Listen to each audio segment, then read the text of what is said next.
U.S. Air Force has carried out a limited strike.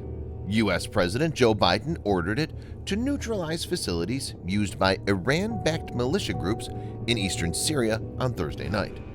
The Pentagon released a full statement. At President Biden's direction, U.S. military forces earlier this evening conducted airstrikes against infrastructure utilized by Iranian-backed militant groups in eastern Syria. These strikes were authorized in response to recent attacks against American and coalition personnel in Iraq, and to ongoing threats to those personnel. Specifically, these strikes destroyed multiple facilities located at the border control point used by a number of Iranian-backed militant groups, including Kait'ib Hezbollah (KH) and Kait'ib Sayyid al-Shuhada (KSS). The proportionate military response was conducted together with diplomatic measures, including consultation with coalition partners.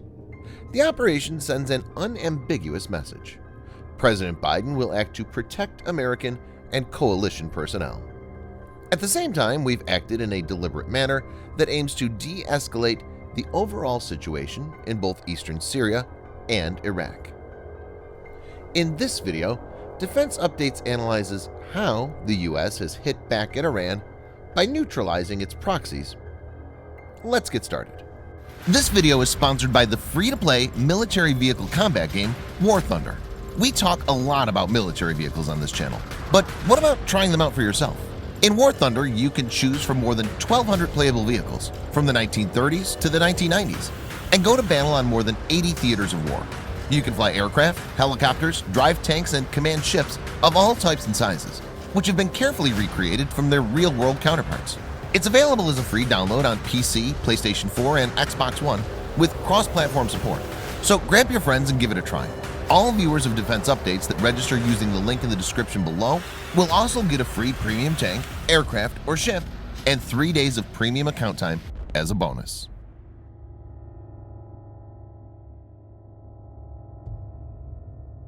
Tensions in the region have been simmering since the U.S. government, under President Trump, unilaterally withdrew from Iran's nuclear deal and imposed stringent sanctions against Iran. Things took a turn for the worse when one of Iran's most powerful military commanders, General Qasem Soleimani, was killed by a U.S. airstrike in Iraq.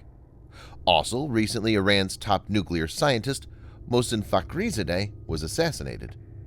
Iran had vowed revenge, and militia groups aligned with it in Iraq and Yemen have launched attacks against the United States and its Arab allies in recent weeks.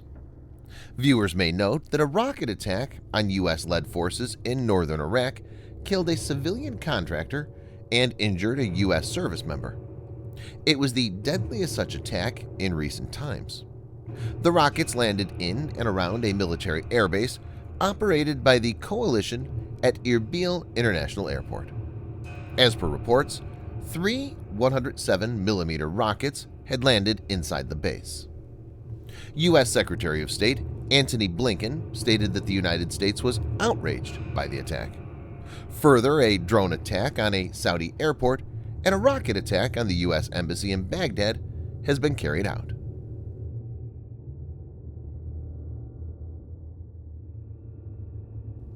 The information is sketchy. Several reports indicate that U.S. Air Force F-15 combat jets have been used to carry out the strikes. This seems very likely since U.S. F-15E Strike Eagles are based in neighboring Jordan. The McDonnell Douglas, now Boeing, F-15E Strike Eagle is an American, all-weather, multi-role strike fighter derived from the McDonnell Douglas F-15 Eagle. The F-15E was designed in the 1980s for long-range, high-speed interdiction without relying on escort or electronic warfare aircraft. It has a max speed of Mach 2.15 and a service ceiling of 60,000 feet, or 18,000 meters.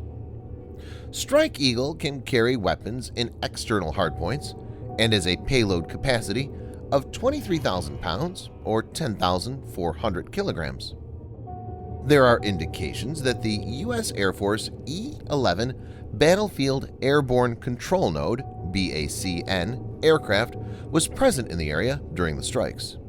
It enables real-time information flow across the battlespace between similar and dissimilar tactical data link and voice systems through relay, bridging, and data translations in line-of-sight and beyond line-of-sight situations. Its ability to translate between dissimilar communication systems allows them to interoperate without modification. Because of its flexible deployment options and ability to operate at high altitude, Bacn can enable air and surface forces to overcome communication difficulties caused by mountains, other rough terrain, or distance.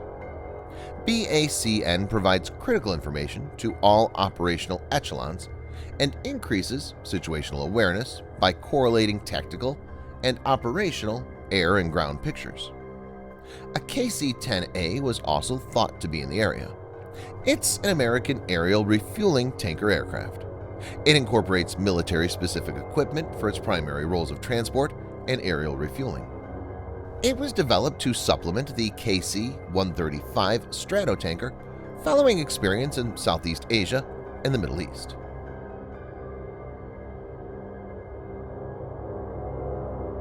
Reports indicate that U.S. fighter jets dropped 7 500-pound precision bombs on 7 targets. All bombs hit their targets. It could potentially be the GBU-12 Paveway 2. GBU-12 Paveway 2 is an American aerial laser-guided bomb based on the Mark 82 500-pound, 227-kilogram general-purpose bomb, but with the addition of a nose-mounted laser seeker and fins for guidance. The U.S. Department of Defense has upgraded GBU-12 production versions to include GPS guidance modes. According to Raytheon's fact sheet, Paveway 2 has a CEP of only 3.6 feet or 1.1 meters, while unguided bombs dropped under similar conditions will have a CEP of 310 feet or 94 meters.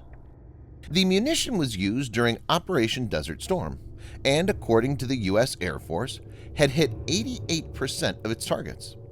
As per reports, the targets were chosen based on their affiliation with the militia groups officials believed executed the attacks in Iraq.